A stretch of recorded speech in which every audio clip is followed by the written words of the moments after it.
ବର୍ଷା ପରେ ହଠାତ୍ ଏ ପୋକଗୁରା ମାଟିରୁ କ'ଣ ପାଇଁ ବାହାରନ୍ତି?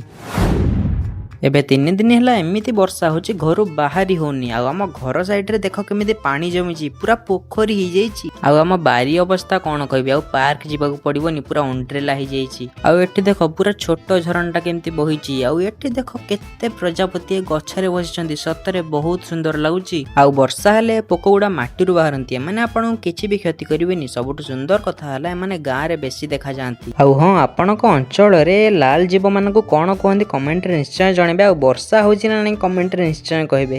ରହିଲି, ସବସ୍କ୍ରାଇବ କରିକି ଯିବେ। ଆଜି ଦେଖ 3 ଦିନ ବର୍ଷା ହେଇକି, ଦେଖ କି ବର୍ଷା ହେଇକି ପାଣି ପୁରୀ ହେଇଛି ନଦୀରେ।